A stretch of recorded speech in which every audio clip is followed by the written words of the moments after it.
Hello, my name is Juliana from Unity of Consciousness, where we help you to achieve personal and spiritual growth. We do this by many ways. We've got meditation and relaxation videos, and we've got inspirational videos and inspirational content, and we also have got mantras and affirmations and guided meditation to help you out. So while we're doing this, we're interested into your health and your well-being. So all of these will achieve a future growth in terms of personally and spiritually. So today we're going to talk about a very interesting topic, which is accepting communism and socialism nowadays. And please do not see this through your Western lenses. Okay, so you see communism and socialism through your Western lenses.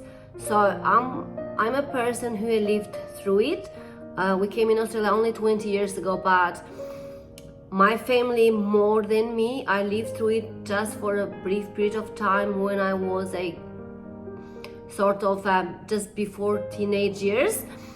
However, my family and all my friends that we had in there, of course, they've lived through it, and they can tell a proper tale.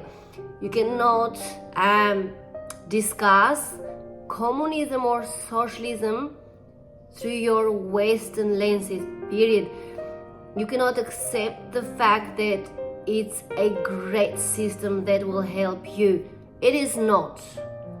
I will make a case for it, but why am I doing this? Because at some stages I saw a post on Facebook where it said, hey, in communism we still will go on holidays, but the difference will be that these workers at the hotel will be paid so they can feed their families. So again, you're watching, you're seeing communism, and you're discussing and you're analyzing communism and socialism through your Western lenses. Please don't do that. Do not buy whatever is being given to you. I've made a video about parenting and automatic behavior. Do not swallow what is being given to you. Look at it first and say, okay, do we need to swallow this, or do we need to analyze this? Okay, so if I give you, for example, I don't know, if I give you cabbage and I'll say, no, it's onion, eat it as an onion, you cannot eat that. You need to analyze that. So I'm just going to make my case, and I'm going to just put only a few points, not all of them, that will discuss communism at length. But please go on internet and go on internet and check. There's so much information about all the countries that have been through communism. Even the countries that are called communism or socialism now, they're not pure socialism, because for example, as China and Russia, you've got private companies in there. It's not a communist country per se. It's something in between. I don't want to go into politics to discuss China or Russia, or I don't want to go into their economic state. I'm in here to teach you and to make sure that you are aware of certain things through the lenses of not through the lens of a Western, but you have to be aware what has happened during communism. There was a reason why all of them failed, because they were not successful and they were not good for their people. Okay, so after all this, we do all this information that we give you, and we do take our time to research and to inform you in the best ways. Okay, so because we do have genuine interests for you to grow personally and spiritually. So, and all we ask from you, please do watch our videos until the end, because they're packed with full of beneficial information. Like them and share them if you know somebody that will be benefiting from them. So I'm going to start with the points, and my first point is the country isolation. So our country, which is Albania, We have been under communism for 40 years on that time, and not all the communism regimes were the same. So I know that Albania had one of the most strict communisms on that time if you compare with ex-Yugoslavia, okay? But I'm going to talk in general, and I'm going to draw conclusions, big conclusions to what I've lived through or what my family has lived through. So first point is to make is the country isolation. I'm talking about most of the countries, not all of them. I know that ex-Yugoslavia was not as highly isolated as Albania at that time. So, sorry, let me go back again. The country isolation. So there was no exchange on that time, economically, financially, culturally. You could not, even countries, programs, TV programs, etc., you could not, like, I'm talking about the people, the everyday guy, the average Joe, like you and me. The bloc they used to call the state, the politicians, well, they're not politicians, but politicians at that time, they used to go overseas, they used to take families overseas, and go on holidays and everything. But the average people, they could not leave the country. They were not allowed to leave the country. So they could not migrate outside, because, and I'll explain in the video more, and it will become more clear to you why. But they could not, because there was no reason to go outside the country, because that country was the most wonderful country. The communist regime was the most wonderful regime. That was the propaganda, okay? It doesn't mean that it was true. It will become more clear as I go through all my points, but just hold in there. So you could not go in there, you could not migrate into another country, you could not watch the TV programs or radios. People still do it or did it, but in a very, very high secrecy, and you could not tell anybody about it. Otherwise, you'll be imprisoned, because they will say, why would you do that? And everybody who favored another regime except communism was considered an enemy of the state and of the party, and they either were imprisoned or they were sent into very, very bad rural areas, and they were tortured in there. I'm not talking about the person who did the propaganda. The family will be engulfed in those flames, and probably the extended family might be engulfed in those flames as well. And they would call them for life the enemy of the country. You could have fallen in love with somebody, but if they had a stain in their biography, they used to call it, that they were the enemies of the state or the party, they could not marry this person. So it was that bad. So do not see it through the Western lenses, because it's just you're so uninformed, and you are so privileged, you can't even explain, you can't know, you can't possibly know. So please watch the video until the end, because it just, for all of us that lived through those times, it just makes us laugh when you just blurt out comments on it. It's going to be so wonderful and all this and all the other. It was not wonderful. So, and the last point, you could not go on holidays on these other countries other than inside, but only a privileged, very small amount of people could go on holidays, because people could not afford to go on holidays on that time. It was not possible. The holiday time did not exist.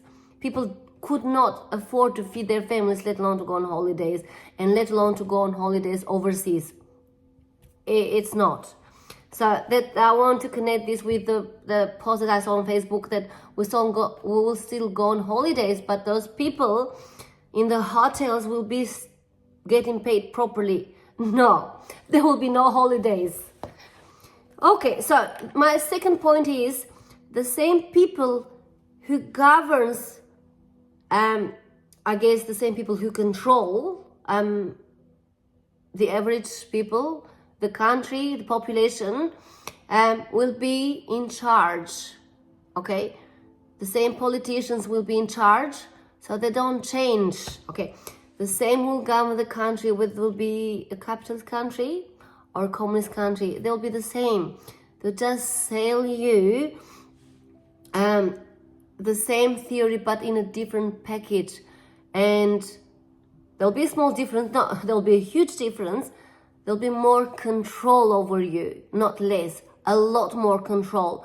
If your control is now, if you say, oh my God, I'm suffocating, I'm 5%, there'll be 1,000 times more control. So, the regulations will be a lot more stifled. So that's my second point, and there's no need for me to go over it because you know how much control we have seen to be increased recently. So I can make this case very simply. So my third point is the control system and control of population is going to be at its peak, and the freedom is going to be at the pit of the bottom. So, and I'll explain to you with a few examples. So the control of population, so you cannot say anything against the state or against the Communist Party. It's not possible. You should not be saying anything against it because, as I said, you either go to prison or you go to be placed into a very rural, very poor condition area. Maybe you, maybe the whole family, maybe the extended family will suffer, and people have suffered for generations, for as long as the communism lasted on those times. So the control was insurmountable. There were spies everywhere, and you would not know because they may be your friends or your family members to have a little bit of money so they could feed the families and to spy on you if you had any ideas against communism or against the party or against the regime. So the control was at its highest peaks. I'll explain to you also with one example. My grandfather came into Australia, or my grandfather came into Australia about in 910, so roughly almost 100 years ago. So he came in here, worked for 20 years in Australia. He bought properties and went back because he left his wife, which was my grandmother on that time, left his wife in there and went to get her and to come back because he made a life for himself in Australia. So what happened was that when he went back to get my grandmother, it was the communism and the regime started to settle in, so he could not make it back to Australia. So he remained in there always in Albania, never made it in Australia. So all his properties that he left in Australia were assimilated by his cousins and they were sold. They just sent us only a few little money on that time, but they were sold because the value of those properties were a lot more to what we received. So not only he remained in there forever in Albania and he wanted to come back to Australia, his properties were all sold and everything were assimilated. But when he came in there, people who loved the regime, they were picking on him. There were spies. And my grandmother used to carry his citizenship, his Australian citizenship with her in her bra because we used to be busted and they used to check our house on that time. And I'm saying this was a long time ago. And the few other examples was that, for example, one of the spies asked him that how were the women in Australia. I said, well, they were all right. And he was called into the office the next day and he was grilled and he was told, why are you liking the woman in Australia? You have a wife in here. Don't you like her? Don't you like your daughter? So they were like, you can't comprehend how stupid that was and how simple that was to why these things were happening, but they were happening. And these are examples from my life and from my family history. So, and also the other thing was that my grandfather knew English very well on those times. He used to read and write, and I'm talking about in 1940s. So, but he was never able to teach his kids and his family, let alone the grandkids later on.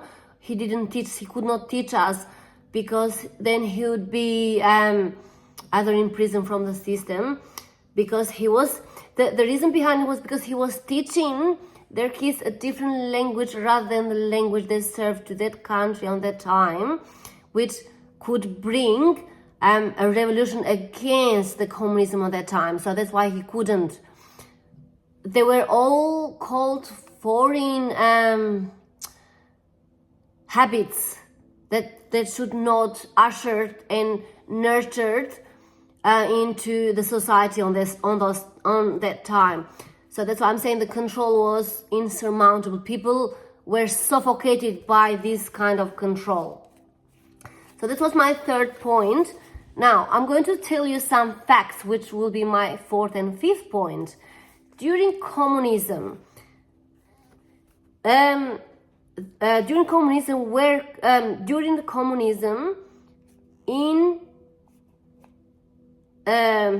socialism or communism, sorry for that. I'm trying to see what I've written in here. How many people were killed? So this was my point. How many people were killed during communism? I'm just gonna take a few examples because everywhere were killed.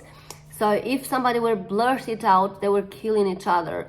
They were killing if somebody was very, very smart, it was a competition.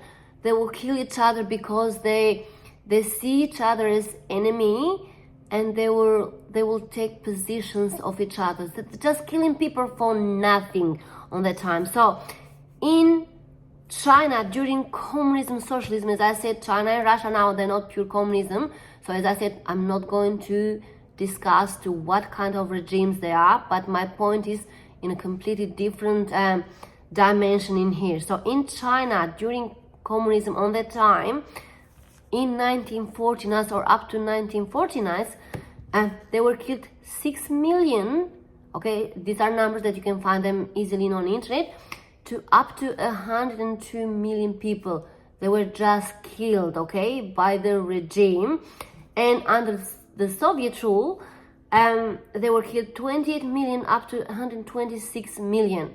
These numbers are rounded, okay, they're not precise numbers, but you can find this number on internet, okay? So this was fact number or point 4 with facts. And another fact, which is point number 5 was how many people died of starvation during those communist and regime times. So under the Soviet rule, from 1931 to 34, roughly 5 million died of starvation. And in China, from 1959 to 61, roughly 30 million people died only of starvation. So I'm going to tell you about how much people suffered during those times and how much they suffered from starvation. Not only there were so many other things wrong, but during those times, people died of starvation. There was not enough food to go around. There was not enough production because there was not enough entrepreneurialism. There was not enough industrialism on those times. Now there is industrialism. A communist regime might be different, but the control is still the same, okay? You might still be fed, but it's not as good as it looks. These are the facts that I'm telling you what happened during those times. This is pure communism and socialism, okay? So on this time that I was during the communist country, so I remember, so the things were organized in this way. There was industrialized areas, which were the towns or the cities, and the rural areas, they used to call cooperatives. So that means that a lot of people give. So before communism, the people had properties, just like my family had properties before communism. So they would voluntarily, which was not true, be given away to the state, but the state would take all the properties and they would put all the properties together under the state and under the communist or under the regime, and then people would go and work for the day and get paid. So the problem with this was that you bump all people to do the same thing, and people have got different set of skills, so they're not as productive as they should be. So in the ideal world, even now, we don't have an ideal world, but we have a much better world now than it was in communism. So they would go and work for the day. The problem is that the payment on those times was so little that people could not afford food to feed the family. So we were a family of 7 on those times. So there were my grandparents, my parents, and we have got a 3 siblingship, okay?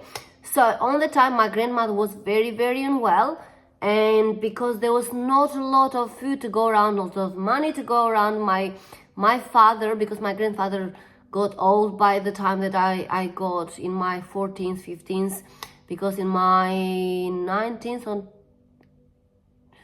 I can't remember, in my 16th, the communist rule collapsed on this time, or the regime collapsed. But when I was a little bit younger, I remember that we had rations, okay? So we had very, very basic. So if you go to supermarket now, your eye wanders everywhere because you don't know what to fetch, and your mouth waters because there's so many goods in there, so many good things in there. But on those times, we're talking about the very basic. We're talking about bread, we're talking about butter. So bread and milk was the very basic that was not guaranteed, but you can take bread and milk always, okay? Now, the other things that was very, very ration was everything else. It was the eggs, dairy, meat was not in our menu. It was so rare. And I'm saying about the average man, there were people who got paid just a little bit more, but for the average person, meat was not on the menu. People did not eat meat. They could not afford to eat meat. And there was not meat as well. They could not afford to eat cheese, and there was only 1 type of cheese or 2 types of cheese. I only tried once or twice the chocolates on those times. There were not chocolates to go around, but my dad used to work in the mine on those times, or our dad used to work in the mine, and he would get chocolates from the mine. Now, if you go, if Christmas time or in birthday or even for your fun, you go and buy your kid some toys. We didn't have toys. We had toys only during New Year, because we didn't celebrate Christmas or anything, and I'll explain to you a bit more later. But during New Year's Eve or New Year's times, they were given from my dad presents as toys, and just 1 per family. So we were 3 kids, only 1 toy for the whole family. So there were no toys. We didn't even have chewing gums on that time. We didn't have, of course, we didn't have like McDonald's, Coca-Cola, etc., etc. We didn't have any of those, okay? Because we had products that were done into the country, not outside the country. And I'll explain every point as we go along. But these are the facts. There was not enough food to go around. I remember, because I mentioned that my grandmother was unwell, so and the doctors were telling her to eat some more meat and to eat some more dairy. I would go into the local shop to request for some more milk for my grandmother. We were not at the top of the list, and we were kids that were growing up, so we had just a little bit of milk. But I used to go into the local shop to ask the seller on that time to get me some more milk for my grandmother because she wasn't well, or to get another loaf of bread, because 1 loaf of bread per family of 7 was not enough. So can you Now imagine and compare to what you say on internet that, oh, we're gonna get paid. No, you're not. Okay? Could be the communism maybe nowadays or socialism nowadays could be slightly better, but it is not better. I'm talking about real events in here, so I want you to keep an open mind about it. So, yes, people died of starvation. They couldn't afford to. I've worked with people who didn't have food to feed their families. They had just, or there was another, I'm going to mention you another example. There was this family, they were trying to, you have to use the opportunity cost on those times. So you either have to eat a little bit better, or you have to save the money to build a nicer home. And I know this family on those times when they used to go and work with shovels in the cooperatives that I've mentioned before in the rural, in villages or rural areas. There were two sister-in-laws, I believe. Their food for the day that they were doing physical work was a capsicum, which was fried, cut into the middle. That was the state, or the state of desperation in feeding the population at that time. So I'm going to move to point 6 now.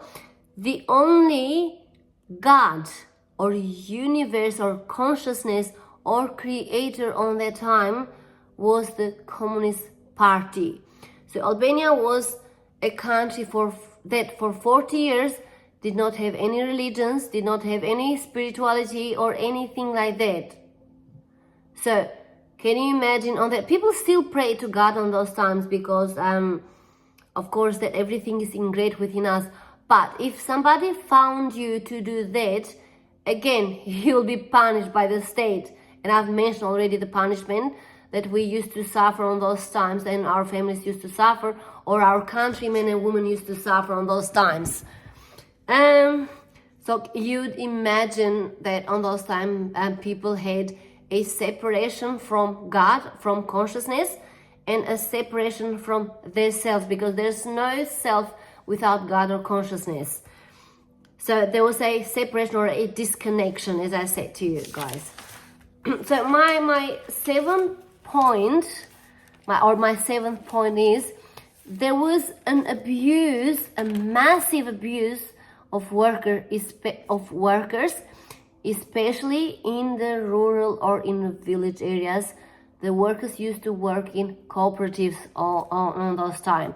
So the abuse was in several dimensions, but I'm just going to mention you for the sake of this point because the video is going to get long, and I really wish you could watch the whole video until the end because it's a very interesting video and it's based on facts and to what we have experienced as people who have been in ex-communist countries. Okay, so in several the abuse of workers, there was in several dimensions, but the dimensions that I want to mention and that are interesting to me to point out would be, now on those times there was an automation to work in the rural areas, so that they had these big machines, I forgot what they called, the auto combines, something, to work the fields, and with that you could do acres and acres of it. However, if they used to do that, that means that the workers will be left without work. Now, mind you, their skills were still needed. They need to go in agriculture, for example, to do other duties, or in the fruits to cut the seasonal fruits and to, sort of do, what do you call that, to cut the hair of the trees to prepare them for the winter. Sorry, I'm lost for words a little bit, but I hope you get the idea. So my point is that those workers could be used in other areas. However, although with this automation of the cooperatives or the agriculture, they still made the workers to go and work with shovels.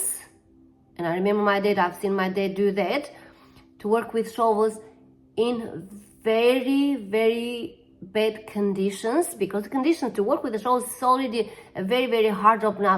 Hardly ever anybody does that now. Maybe they do in more, and I feel sorry for the more poor countries, but I mean in communist countries, this is what they do. They even send people, because usually when you do this is a winter time, and Europe is very, very cold, and sometimes they will send workers to work in 0 or under 0 degrees. Sometimes the winter it's very cold. At night could go -21, and during days the surface of the ground was still icy. So they still used to send those workers. So they were cold, they were hungry and starving, and they still used to work a lot. And they didn't get paid enough to feed their families. So that's why they were hungry in the first place. Now, as I said, food was very, very poor. There was very little to go around, and I explained to you already about the food. Now, also clothing. I remember the clothing. Oh my God, the clothing was also another story. Because there was no entrepreneurism on that time. There were no companies that drive competition with each other. Who's gonna be producing the best food, or the best clothes, or the best furniture, etc., etc. So the state owned everything on those time. The companies sort of, or entities, production entities on that time, they were owned by state. So, and there was no need on that time to produce fancy clothing and food. I already explained to you, there was very little to go around, only the basics. So I guess they used to produce just to cover people up. The fashion was out of the question like we have now. So many, my glasses are yellow today, and we've got so many clothes and so many jewelry and shoes and bags, etc., etc. Now we've got too many as well. But on that time we didn't have enough. I remember when I used to go, because I've explained to you before that I'm a nurse. So when I used to go and study for nursing, and I needed clothes, and I have moved earth and heaven just to find a pullover. I didn't have a jumper, like a jacket, a warm jacket. I didn't have one, but I used to move heaven and earth just to have a half turtleneck acrylic pullover on those times. Heaven and earth. And also for a pair of pants. There was no denim, no jeans, no nothing. Shoes, they were produced in there, and they were so uncomfortable. They were leather, but our feet used to get cold and wet on those times. Alright, so I'm gonna move on for another point very soon, but I'm just gonna focus in here about the abuse of workers and how they feed and how they manage their lives. Now, it took a lifetime for some people, only some people who had very high, like engineers, not even teachers. They were poor. Teachers were poor, but engineers, architects were a little bit more well off on those times. Doctors were a bit more well off on those times. But even for those, it took a lifetime to get furniture into the house or electrical appliances. So everybody eventually got radios, but TVs, only a few people used to go and watch programs into the neighbors, and they'll just had one TV per neighbor, and they'll give permissions for people to get the TVs, because there were not a lot of TVs to go around. So they had permissions to get the TVs, but they still didn't have the money to go and get that TV that was permitted in the first place. So as I said, it will take a lifetime to get a TV, a radio, a fridge, and a washing machine. That was people had less and less of those. for a washing machine and a fridge. People didn't have fridges, no washing machines. I remember my mother, when we were little, she used to go and wash the clothes in very cold temperatures, and we were, as I said, we were a family of 7. So my mother, my family, my father, my mother, they have suffered a lot through that system. I remember how my father used to work, how hard he used to work, and he sometimes used to do double jobs, which he was not allowed, but in secrecy he used to do that, just to make ends meet. And my mother, as I said, used to go and wash the clothes in temperatures under 0 degrees, in minus. And the furnitures were very poorly made and uncomfortable. But yeah, that's what we did. So, and with all these things, if you complain about how poor you were, and if you complain that you didn't have enough, you go to prison, you'd be punished by the state. The only method to go through that period was to praise as much as possible the regime, the state and the party. That's the only way. That's what we used to do, which came under propaganda. It was ingrained into our thought process on that time to praise as much as possible the above. So I'm going to move to point 8 now. As I said before, the spirit of entrepreneurship was dead. We didn't have entrepreneurship at all. All production entities were owned by the state and by the party. So, and there, as I said, there was no need for fancy clothes, very limited food. So, very limited conditions were met for some, not for all of us. Very limited. Now, I'm going to move to point now. The conditioning of the time and the propaganda crushed the soul of all population. The propaganda of the time was that the only country which was the best, the most productive, the most beautiful, where the children were only laughing, was that country that we mentioned above. It doesn't matter which country you used to live in. If it was communist country, that was the propaganda. As I said, not all the communism regime and socialism regimes were the same, but this was generally the propaganda for the time. The most successful country, and outside countries would not know how the economy was doing. Well, we know that, we can guess that, but the extent was not known outside the borders because it was not shared. It was not shared. There was no cultural progress. There was no question about spiritual progress or religious or anything like that, or personal growth. There was nothing about that. The only thing on that time, you come into this life, or you could come into this life, you make children and you die. There was no purpose on that life. The only purpose was to serve the party, not even the country, but to serve the party, to serve the regime and the party. So that's why, as I said, the propaganda and the condition was, it crushed the souls of people. Everybody knows that the economy in well, everybody should know, the economy in a communist country is a dying economy. It's a dying one. It just meets some very basic needs for its people and for some of its people. Because as I said, it's been proven that a lot of countries had people that have died of starvation. And as I said, if you criticize the regime, you'll be punished for it. So these were all my points that I wanted to discuss with you.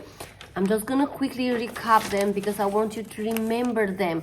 please watch this video, and if you need to watch it again, not for my beneficial, but for your beneficial. Don't go and see communism and socialism regime with a Westerner lenses and say, oh, it's gonna be so great, and if you go on holidays, those hotel workers will be paid and we will enjoy holidays.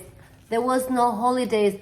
I remember myself, and I was an excellent student. I was a straight A student on those times, and by that definition, since I was a straight A student, there was only one permission. I was a straight A student for a long time, and because I was classified under that, I should have been sent by the government, by the state, every day on holidays. Every year on holidays for 14 days. But I was not sent because, as everywhere, the corruption was still in place on this time. So I know that one of my teachers who was doing this, he sent people who he wanted to. Yeah. So I'm going to recap to what I've discussed so far. And my point was today that if you like communism and socialism as a regime, please do not see it through a Western lenses. And I've discussed about the country isolation, the control system, and the control of population being at its highest, and the freedom of speech at its lowest. Facts about how many were killed by the regime, facts about how many died of starvation during the socialism communism regime. The only God or universe of consciousness was the Communist Party during that regime. There was an abuse of workers about being exploited and underpaid, that were not meeting the minimal human conditions for themselves and their families. The spirit of entrepreneurship was dead. The conditioning and the propaganda that the communism and the communist country is the best country in the world was crushing the souls of its people. My name is Juliana again from Unity of Consciousness. Thank you so much for listening, and we really appreciate your time. And we go at lengths to help you out, to at least see through a different perspective some of the things. Have a wonderful day.